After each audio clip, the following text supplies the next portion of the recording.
Would it surprise you to learn that women played crucial roles in some of the most pivotal moments of biblical history? It's true, yet so many of their stories are often overlooked or forgotten. Hi, I'm Sherry. Welcome to You, Me, in the Word. Today, we're diving deep into 5 of the shocking and empowering roles of women in the Bible. These women weren't just background characters, they were leaders, warriors, and influencers who shaped the course of biblical history in ways you might not expect. So let's uncover their incredible stories and contributions.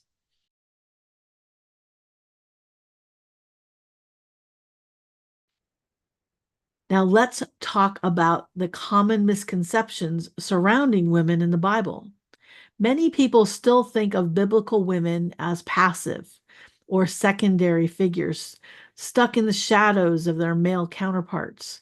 Some people think that the Bible actually advocates for a lesser role for women. This stereotype can be so misleading. Sure, there are narratives that reflect the societal norms of the time where women had limited roles. But if we dig deeper, we find many powerful women whose stories challenge this notion.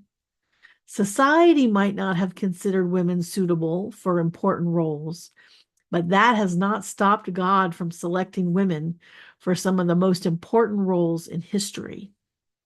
For instance, think about how often we hear about male prophets and leaders, while the stories of women like Miriam, who was Moses' sister and who watched over Moses as he traveled down the Nile River to Pharaoh's daughter, and Rahab, who ensured the success of the Battle of Jericho, they are often brushed aside.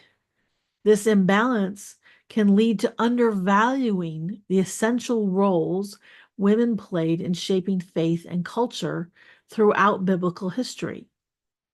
The inequality or lack of equity that we observe in society during biblical times, and even today, is not the way God intended it. In the very beginning of Genesis, it says, God created humanity in God's own image.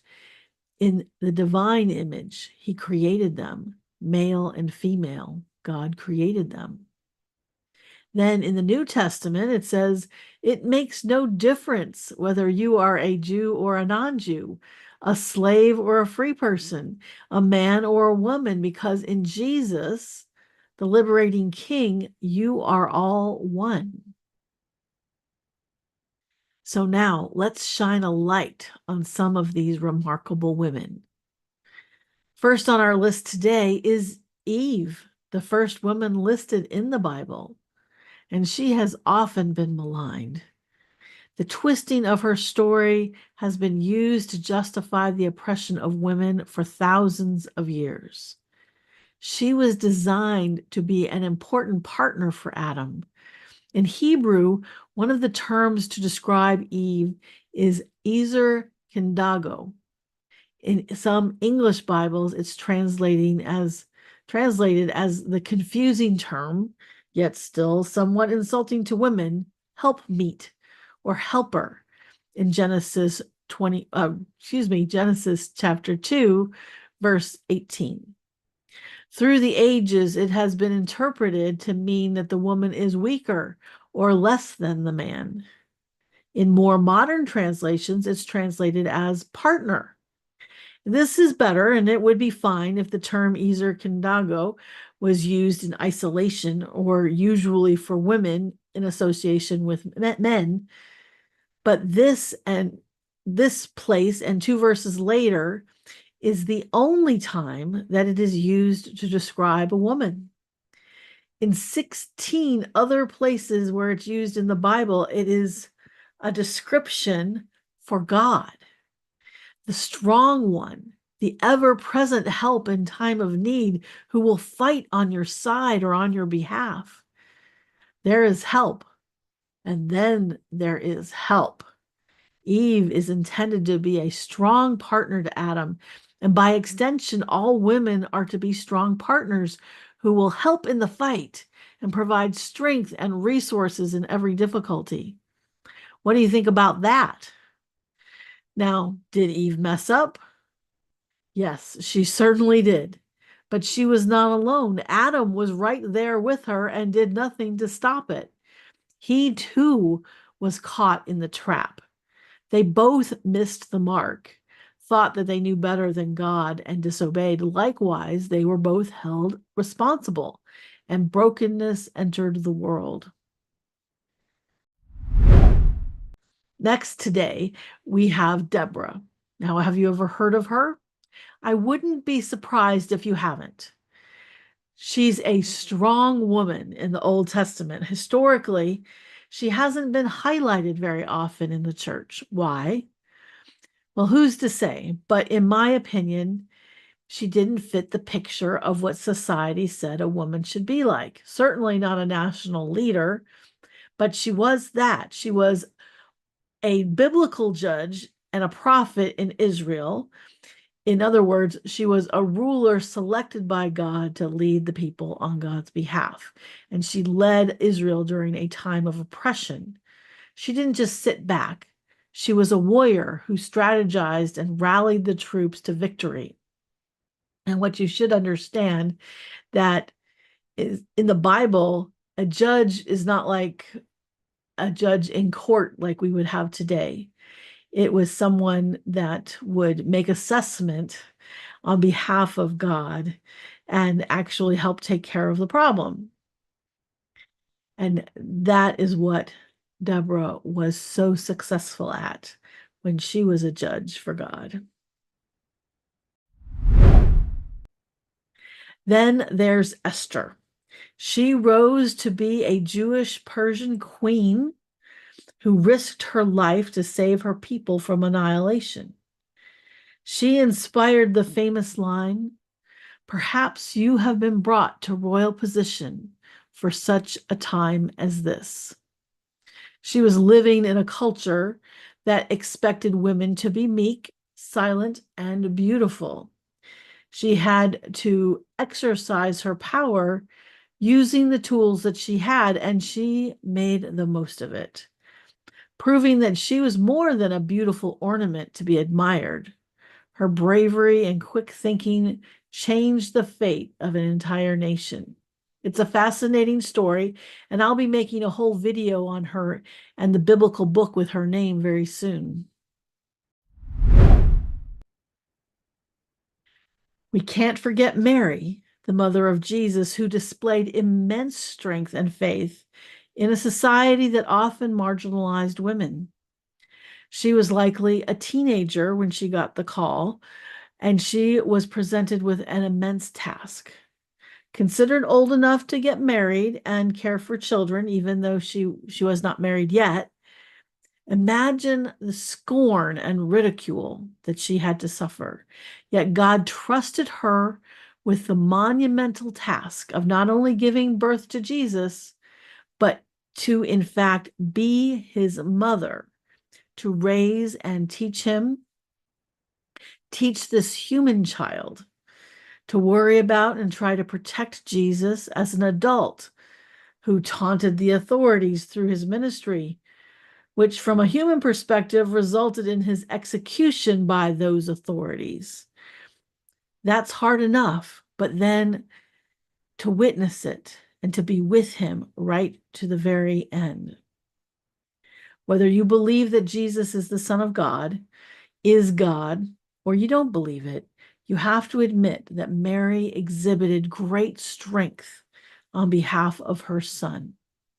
On a purely human level, it is a strength, well, that far too many women have to bear even today. What would you say if God gave you the task? Tell me in the comments below. I don't know about you, but I would be so scared from the top of my head to the bottom of my toes. And last but not least, we have not just one woman, but a group of women. These were women who went to visit the tomb where Jesus was buried on Easter morning. He wasn't buried on Easter morning. That's when they went. This event is described by all four Gospels in the Bible, in the New Testament: Matthew, Mark, Luke, and John. And while each one includes its own unique details, the narrative is essentially the same. A woman or women go to the tomb to care for Jesus' dead body. Normally, these things were done before someone was buried, but there wasn't time before the beginning of the Sabbath. The fact that the Romans allowed Jesus to be buried at all was quite extraordinary. It might have been too dangerous to do this care of the body with the Romans watching. So these women went after the Sabbath was over early on Sunday morning. Likely they were among those who helped to take care of Jesus' personal needs throughout his ministry. We don't hear about it a lot, but Jesus and his disciples would need food, clothing washed and mended, and even facilities to do their own bathing.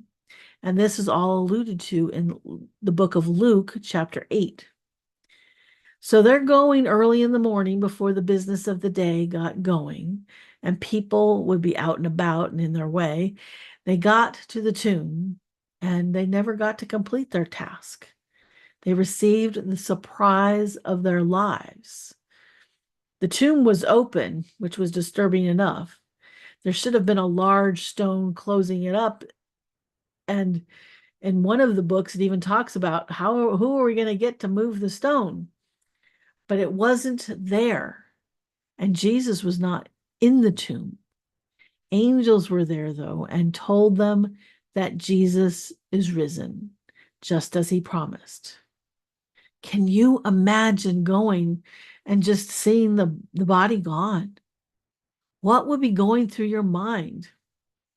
I mean, Jesus had predicted the fact that he would be raised, but it seemed like nobody really believed it because these things just don't happen.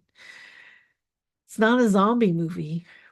Naturally, this was quite upsetting to them, even more than handling a dead body would be, which for anybody could be quite upsetting, but they had prepared themselves for this, but not for the new situation of the body being gone and being told that he was risen. And they go and they tell the disciples and they're confused by it all. The Gospel of Luke indicates that the women were not even believed, at least initially, describing what the woman told them as an idle tale. Jesus could have appeared to anyone, and ultimately he did appear to others, but he chose to appear to women first. They were assigned the duty to share the news with his other followers. Do you think that he would have done that unless he held women in high regard? I don't think so. Each of these women had their significant impact on their communities and beyond, showing us that they were not just passive figures, but active agents of change. These 5 are just the tip of the iceberg. The fact that they are not featured as highly in the discussion or tradition of the church is not because they are not there, not because God did not allow them to participate, not because they were less able to contribute to God's mission. It's because of the brokenness and sin in the world that caused people in power to be threatened by the important role that women play in the kingdom of God. Just like the people in power in Jesus' time who were threatened by Jesus himself. Now, here's the shocking part.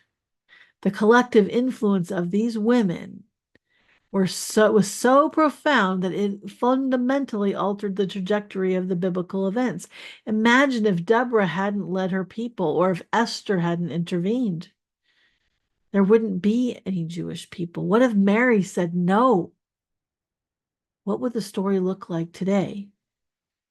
Women like these exemplify strength, courage, and agency, proving that they were integral to the unfolding of biblical history. Their contributions weren't just significant, they were essential. It's good that we can recognize and celebrate their legacies. To wrap it all up, the stories of women in the Bible are not just footnotes in history, they are pivotal chapters that deserve our attention. By acknowledging their roles, we can better understand the rich tapestry of biblical narratives and the powerful impact these women had on faith and culture. Now, I want to hear from you. What are your thoughts on the role of women in the Bible? Do you have a favorite story or character? Share your insights with me in the comments below. I really want to know what you think. Now be sure to like and subscribe so you don't miss the next video where we explore more fascinating aspects of biblical history. Thanks for watching. I'll see you again soon.